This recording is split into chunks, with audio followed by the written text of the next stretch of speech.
अस्सलाम वालेकुम मोहतरम वालिदैन। आज का जो टॉपिक है वो है कोरोना के हालात को मद्देनज़र रखते हुए कुछ वालिदैन का ये सोचना कि बच्चे को क्या हम ये क्लास स्किप करवा दें। ये एक बहुत अहम फैसला होगा जो आपको करना है। 8 चीज़ें आपने इसमें मद्देनज़र रखनी है और फिर आपने फैसला करना है फाइनल। पहली जो चीज़ है जो सबसे अहम है वो खुद बच्चा है। आपके बच्चे की पढ़ाई वाली ज़हानत कितनी है। अगर तो वो ठीक चल रहा है, नॉर्मल चल रहा है, बेहतर चल रहा है, तो फिर स्किप करवाने की ज़रूरत नहीं है। कैसे पता चलेगा कि बच्चा हमारा पढ़ाई में कैसा है? आपने मार्क्स, ग्रेड्स और परसेंटेज नहीं देखनी। ये स्कूल के इख्तियार में है। पेपर आसान बना दे, मार्क्स ऊपर चले जाते हैं, परसेंटेज ऊपर चली जाती है। आपने ये देखना है कि दूसरे बच्चों के कंपैरिजन में हमारा बच्चा क्लास में कहाँ खड़ा है। अगर तो वो सबसे आखिरी बच्चों में है तो फिर समझिए बच्चा वीक है। ग्रेड्स, मार्क्स, परसेंटेज एक धोखा है। Relative position in the class ये सबसे अहम है। ये बताएगी आपको कि बच्चा कमज़ोर है, एवरेज है या कि तेज़ बच्चा है पढ़ाई में। तो अगर बच्चा आपका एवरेज है, नॉर्मल है, तेज़ है तो फिर कोई मसला नहीं है। दूसरी अहम बात जो बच्चे के हवाले से है वो ये है कि आपका बच्चा कहीं अंडर एज तो नहीं है। तो उसके लिए 2 चीज़ें अहम हैं जिससे आपको पता चलेगा कि बच्चा अंडर एज है या कि नहीं है। पहली बात ये जहन में रखिए कि 6 साल का बच्चा पूरी दुनिया में ग्रेड 1 में जाता है, यानी क्लास 1 में जाता है। अब इसके हिसाब से आप बच्चे की उम्र निकालिए। उम्र किस तारीख की निकालनी है? 1 मार्च, जब सेशन शुरू होता है। आजकल सेशन जो है 1 मार्च से शुरू हो रहा है। 1 जनवरी नहीं देखनी, ना ही ये देखना है कि बच्चे की तारीख पैदाइश कितनी है और आज उसकी उम्र कितनी है। नहीं, जिस दिन सेशन शुरू होता है उस दिन बच्चे की उम्र कितनी है वो कैलकुलेट कीजिए। 1 मार्च 2020 ऊपर रखिए, बच्चे की तारीख पैदाइश नीचे लिखिए और माइनस कर लीजिए, तो बच्चे की उम्र निकल आएगी। अब आपका बच्चा अगर तो अंडर एज है 4, 6 माह, 8 माह, तो फिर रिपीट करवाने के हवाले से या स्किप करवाने के हवाले से सोचा जा सकता है, क्योंकि वो बच्चे जो ओवर एज होते हैं वो ज़्यादा बेहतर परफॉर्म करते हैं। हमने अपने स्कूल में पिछले 4 साल के जो मैट्रिक के रिजल्ट्स थे 9 क्लास 10 क्लास के, उनका एनालिसिस किया तो हमें पता चला कि वो बच्चे जो 6 माह बड़े हैं, जिनको एडवांटेज है 6 माह का, वो उन बच्चों से जो 6 माह छोटे हैं 12 से 20 मार्क्स बोर्ड में ज़्यादा लेके आए हैं। चुनांचे आपके बच्चे को फ़ायदा मिलेगा तब अगर वो थोड़ा सा बड़ा है क्लास में। तो आप इस हवाले से विजिलेंटली कोई फ़ैसला कीजिए। और अगर बच्चा कमज़ोर भी है, अंडर एज भी है, फिर तो यकीनन आप उसको रिपीट करवा सकते हैं या स्किप करवा सकते हैं क्लास। ये एक अहम बात है। उसके बाद स्कूल कैसा है? स्कूल ने पिछले 6 माह में कोई बच्चों की क्लासेस ऑनलाइन करवाई, कोई वीडियोस भेजी व्हाट्सएप के थ्रू, कोई होमवर्क के पलंदे दिए, बच्चों को मंथली या 2-2 माह के बाद बाई मंथली करके कोई असेसमेंट्स ली, राब्ते में रहा स्कूल, या कि स्कूल ने कोई परवाह नहीं की। तो अगर तो स्कूल अच्छा है, उसने इन चीज़ों के ज़रिए बच्चे को तालीम देने की कोशिश की है, तो समझिए कि फिर बच्चे का मुस्तकबिल महफूज हाथों में है, उसको चलने दीजिए। यहाँ एग्जामिनेशन सिस्टम भी अहम होगा। क्या स्कूल एनुअल एग्ज़ाम्स लेता है या टर्म एग्ज़ाम्स लेता है, या कि मुसलसल जायज़े का निज़ाम है उसमें, जिसमें बच्चों पे बोझ नहीं पड़ता, बच्चे खुशी खुशी पढ़ते हैं। एक टॉपिक पढ़ा, उसका टेस्ट दिए, आगे चले, और जब टर्म का खात्मा होता है तो उन्हीं टेस्टों को मिला के टर्म का रिजल्ट बनता है और साल के आखिर पे उन्हीं टेस्टों के नताइज को मिला के फाइनल रिजल्ट बन जाता है। इसमें चूंकि बोझ नहीं पड़ता, चनाचे पढ़ाई आसान है बच्चे के लिए। तो ये भी आपने देखना है, इस चीज़ को भी मद्देनज़र रखना है। तो अगर स्कूल जो है वो एक कमज़ोर स्कूल है तो फिर आप स्कूल को शिफ्ट भी कर सकते हैं। ये एक आपके लिए आइडियल मौका है। आपका मौका है कि आप स्कूल को चेंज कर लीजिए, बेहतर स्कूल में जाइए। जिस स्कूल ने आपके बच्चों की परवाह अब नहीं की, वो आगे भी परवाह नहीं करेगा। ट्यूटर कैसा है? अगर आप बच्चे को ट्यूशन पे भेजते रहे हैं, ट्यूटर के पास प्लान मौजूद है, आगे क्या करना है, और ये प्लान स्कूल के पास भी होना चाहिए। आप स्कूल वालों से पूछें कि पीछे तो आपने ये किया है, आगे आपके पास क्या प्लान है। अगर कोई स्कूल के पास प्लान है कि वो किस तरह से चलेगा, जो कमी है उसको किस तरह से दूर करेगा, जो अहम सब्जेक्ट्स हैं उनको कितना टाइम देगा, और उसके नज़दीक अहम सब्जेक्ट्स कौन से हैं, ये सारी चीज़ें मद्देनज़र रखनी है, तो फिर आप फैसला करेंगे।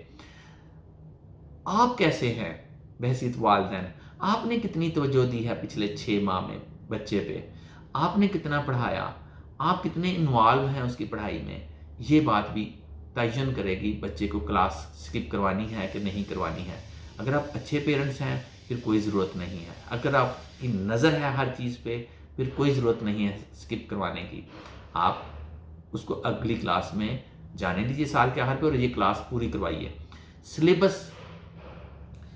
सिलेबस स्कूल ने कितना फैसला किया है पढ़ाएगा, कौन कौन से सब्जेक्ट्स पढ़ाएगा, गवर्नमेंट कम कर रही है, आधा सिलेबस गवर्नमेंट करेगी, गवर्नमेंट गाइडलाइंस भी देगी कि ये चीज़ें स्किप करवा दीजिए। लेकिन प्राइवेट सेक्टर की तो किताबें अपनी हैं, गवर्नमेंट का सिलेबस नहीं है।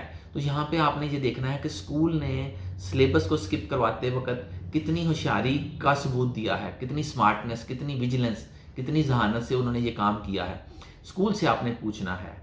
और यहाँ पे मैं सब्जेक्ट्स को भी साथ में ऐड ऑन करता चलूँ। सब्जेक्ट्स कौन कौन से अहम हैं, क्या स्कूल को ये पता है? मेरे ख्याल में मैथ सबसे अहम सब्जेक्ट होगा, क्योंकि मैथ जो है वो जुड़ा हुआ है हर क्लास का स्टेप बाय स्टेप, लॉन्गिट्यूडनली, ये क्रॉस सेक्शनल नहीं है।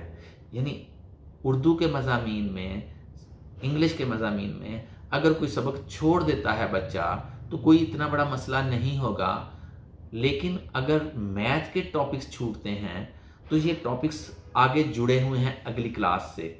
बीच में से कुछ टॉपिक्स ऐसे होंगे कि अगर आप स्किप करेंगे तो शायद आगे बहुत ज़्यादा मुश्किलात होंगी बच्चे को।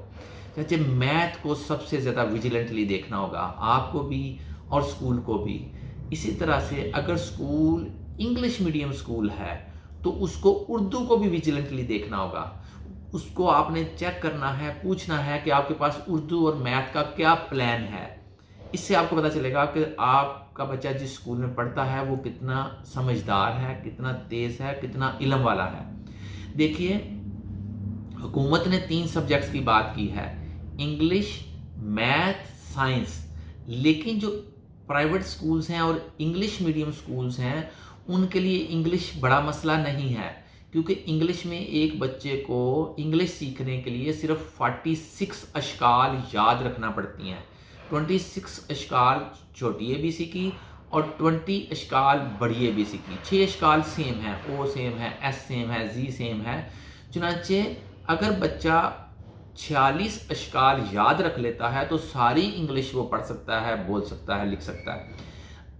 लेकिन इसके बरखिलाफ उर्दू में बच्चे को 125 से ज़्यादा अशकाल याद रखना पड़ती हैं। मसलन बे की ही 6 शक्लें हैं, तो बे की जो फैमिली है वो सीखने के लिए बच्चे को 35 से 40 अशकाल याद रखना पड़ेंगी। बे की 5 अशकाल हैं, तो पूरी अल्फ़ाबेट जो है उर्दू की, उसमें उसको याद रखने के लिए बच्चे को 125 से ज़्यादा शक्लें याद रखना पड़ती हैं, क्योंकि उर्दू में बच्चा जो हरूफ हैं वो मुख्तलिफ जगह पे शक्लें बदलते हैं। शुरू में मुख्तलिफ शक्ल होती है, आखिर में मुख्तलिफ शक्ल होती है, दरमियान में मुख्तलिफ शक्ल होती है, रे के साथ मुख्तलिफ शक्ल, अलफ के साथ मुख्तलिफ शक्ल। चुनांचे उर्दू मसला होगा इंग्लिश मीडियम स्कूल्स के लिए, जब बच्चा 6 माह आउट ऑफ टच रहने के बाद आएगा। अगर आपके स्कूल के पास प्लान है, आप स्कूल वालों से पूछिए, तो फिर स्कूल पे एतबार कीजिए, वरना स्कूल शिफ्ट कर लीजिए, कोई और स्कूल देखिए जो बेहतर स्कूल है, जिसको इन चीज़ों का पता है। फिर छुट्टियां कैसे गुजारी हैं बच्चे ने, ये बात भी अहम होगी। पिछले 6 माह में वो इन टच रहा है स्टडीज़ के साथ, आपने घर में कुछ काम करवाया या स्कूल ने कुछ काम करवाया, या बच्चे ने खुद कुछ ऑनलाइन क्लासेस ली या खुद कुछ पढ़ा। अगर उसने नहीं पढ़ा तो फिर मुश्किलात होंगी, अगर उसने पढ़ा है तो फिर कोई मसला नहीं है, फिर उसे चलने दीजिए उस क्लास में। तो ये सारी चीज़ें 8 फैक्टर्स जो हैं मद्देनज़र रखने हैं। अच्छा, क्लास को भी देखिए ज़रा, जो सबसे अहम क्लास है वो कौन सी है, जो सबसे कम अहम क्लास है वो कौन सी है। मेरे ख्याल में जो सबसे कम अहम क्लास है वो प्ले ग्रुप है, क्योंकि प्ले ग्रुप की सारी चीज़ें जो हैं वो रिपीट होंगी नर्सरी में। हाँ, नर्सरी का सिलेबस थोड़ा सा ज़्यादा होता है क्योंकि बच्चा बड़ा हो गया 1 साल। प्ले ग्रुप में बच्चा 3 साल की उम्र में आता है, नर्सरी में 4 साल की उम्र में, जिसको केजी भी कह देते हैं कुछ लोग। तो प्ले ग्रुप में अगर वो 185 अल्फाज की वोकैबुलरी सीखता है इंग्लिश में, तो नर्सरी में वो 275 अल्फाज की वोकैबुलरी सीखेगा। हरूफ अल्फ़ाबेट जो हैं वो सेम रहेंगे। तो प्ले ग्रुप इतना अहम नहीं है। तो अगर आपका बच्चा प्ले ग्रुप में है तो उसको चलने दीजिए, कोई कमी पेशी होगी वो नर्सरी में दूर हो जाएगी, कोई मसला नहीं है। बहुत सारे बच्चे डायरेक्ट नर्सरी में आते हैं। उसके बाद अगर बच्चा इंग्लिश मीडियम स्कूल में पढ़ता है तो प्रेप क्लास सबसे अहम है। क्यों? प्रेप क्लास जो है उसका आगाज हरूफ की दोहराई से होता है। पहले 2 हफ्ते बच्चा रिपीट करता है हरूफ को, आवाज़ों को, अशकाल को, और फिर वो उनको मिला के जोड़ तोड़ करके अल्फाज बनाना सीखता है अगले 9 माह। और साल के आखिरी 2 माह में 3 माह में वो बच्चा जुमले बनाने सीखता है। अब हमारे पास 6 माह है, रूटीन में 9 माह होते हैं, 3 महीने की छुट्टियां निकाल दीजिए। तो किस तरह से स्कूल करेगा ये प्लान भी स्कूल से पूछिए, क्योंकि प्रेप क्लास सबसे अहम है जिसमें बच्चा हरफ से शुरू होकर जुमले तक का सफ़र तय करता है। अगर आपका बच्चा प्रेप क्लास में है, वो थोड़ा सा भी कमज़ोर है या थोड़ा सा भी अंडर एज है, तो फिर आप स्किप कर सकते हैं क्लास को या रिपीट करा सकते हैं। तो ये अहम बात होगी, ये सबसे अहम क्लास होगी। तो क्लास वाइज अगर हम ये देखें तो ये क्लास सबसे अहम है।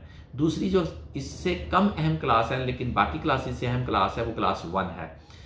अगर आपका बच्चा गवर्नमेंट स्कूल में पढ़ता है तो फिर क्लास 1 सबसे अहम क्लास है, क्योंकि गवर्नमेंट 5 साल का बच्चा लेती है और वो प्रेप से शुरू करती है। तो जो प्राइवेट सेक्टर प्रेप क्लास में करवाता है वो गवर्नमेंट सेक्टर 1 क्लास में करवाता है। तो अगर आपका बच्चा गवर्नमेंट सेक्टर में पढ़ता है, 1 क्लास में है, वो अंडर एज है या थोड़ा सा कमज़ोर है, तो फिर आप स्किप करवा सकते हैं या रिपीट करवा सकते हैं क्लास। ये 8 फैक्टर्स मद्देनज़र रखिए, फिर बच्चे का फैसला कीजिए। मुख्तसरन अगर आप मुझसे कहेंगे 2 लाइनों में, तो मैं ये कहूँगा कि अगर आपका बच्चा अंडर एज है या पढ़ाई में कमज़ोर है तो फिर रिपीट भी करवाया जा सकता है और स्किप भी क्लास करवाई जा सकती है, लेकिन आप बच्चे को पढ़ाई के साथ इन टच रखिए। पैसों का फिक्र ना कीजिएगा। बच्चे के पूरे 1 साल का मसला है, कैरियर का मसला है, बच्चे की पढ़ाई की कंटिन्यूटी का, तसलसल का मसला है। वो फैसला कीजिएगा जो बच्चे के हक में बेहतर हो। बाकी सारी चीज़ें कम अहम है, बच्चे की ज़िंदगी सबसे अहम है। वो फैसला जो बच्चे की ज़िंदगी के लिए अहम होगा वही सबसे बेहतरीन फैसला होगा। शुक्रिया।